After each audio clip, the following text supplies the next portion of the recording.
আমার বয়স 21 বছর। আমি ঢাকায় একটা সরকারি পলিটেকনিক এর 6 সেমিস্টারের শিক্ষার্থী।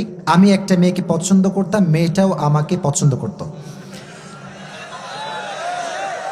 এখানে আমার পরিবারের সবার সম্মতি ছিল, মেয়ের পরিবারের সাথেও আমাদের যোগাযোগ ছিল। মেয়েটা আমার পরিবারের সবার সাথেই মাঝে মাঝে কথা বলতো ফোনে। আমি মেয়ের পরিবারের সাথে কথা বলে আমি কিছুটা আন্দাজ করেছি হয়তো তাদের সম্মতি রয়েছে, কিন্তু মেয়ের বয়স যখন 16 বছর ছিল তখন তার পরিবার প্রস্তাব দেওয়াতে রাজি হয়নি। পরবর্তীতে আমাদের ফোনে কথা হতো, দেখাও করতাম। ইসলামের দৃষ্টিতে এটা ছিল হারাম। তারপরে তাকে আমি একটা রিং দেই, পরবর্তীতে আমরা কালেমা পড়ে বিয়ে করে ফেলি। এখানে মেয়ের সম্মতি ছিল, আমি মেয়েটাকে মন থেকে চেয়েছি, এই জন্য এইসব করেছি। আমি যখন বিষয়টা মেয়ের পরিবারকে জানাই, ওনার সম্মতি দিচ্ছে না। জানার পরে বলতেছে এভাবে বিয়ে হয় না, তারা রাজি না। এখন আমার করণীয় কি, বিয়ে হবে কিনা? আচ্ছা, দেখেন, বিবাহের ক্ষেত্রে শুধু কালেমা পড়লে তোমাদের বিয়ে হয়ে যায় না, এটার জন্য অবশ্যই সাক্ষীর প্রয়োজন আছে। অনেকে মনে করে যে আমিও রাজি, মাইয়াও রাজি, আর কি লাগে? না, সাক্ষী লাগবে।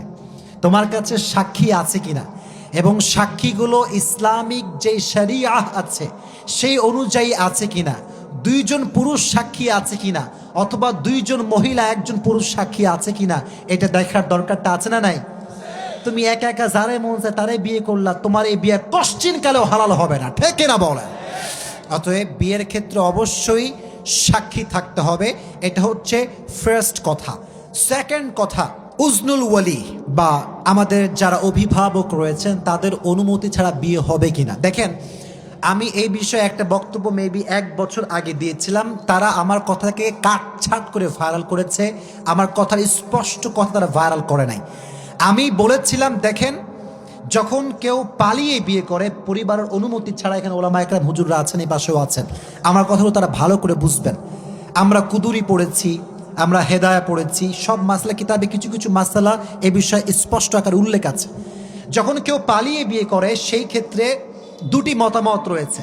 হানাফি মাযহাব অনুযায়ী বলা হয় যে পালিয়ে বিয়ে করা জায়েজ আছে, কারণ মেয়ে যে, ছেলে যে, তার কাছে ভালো মন্দ যাচাই বাছাই করার যোগ্যতা আছে। এটা হচ্ছে কথা এই মত অনুযায়ী।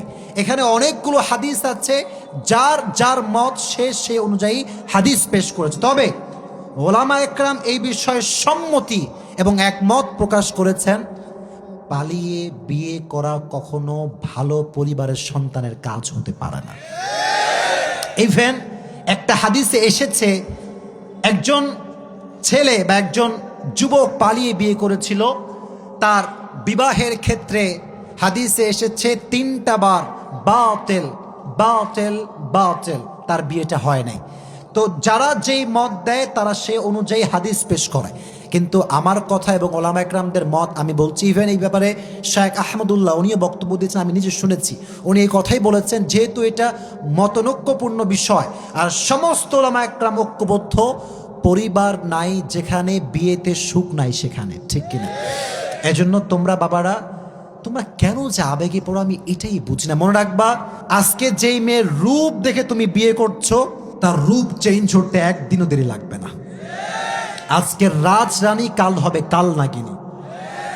আবেগে না, কন্ট্রোল ইউর ইমোশন। নিজের আবেগকে নিয়ন্ত্রণ করার দরকারটা আছে না নাই?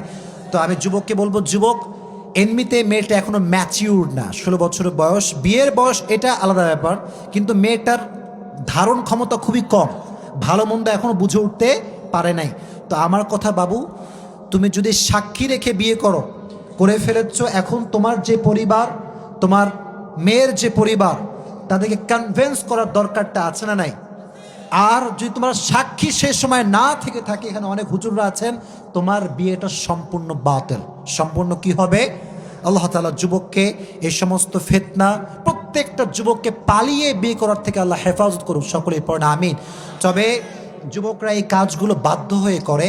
আজকালকার বাবারা ইস্টাবলিশ হওয়া ছাড়া মেয়েকে বিয়ে দিতে চায় না। ছেলে আসছে ভালো মনে, যে আব্বাজান আপনার মেরে ভালো লাগছে, আমি বেশি টাকা কামাই না, তাই মোটামুটি আমার চলে। বলে বাবাজান, पैसा नहीं है मतलब लड़की भी तुम्हारी नहीं है। এরকম বাপ আছে না নাই? আল্লাহ তাআলা সেই বাপগুলোকে সঠিক বুঝ দান করুক, সকলেই পড়া আমিন।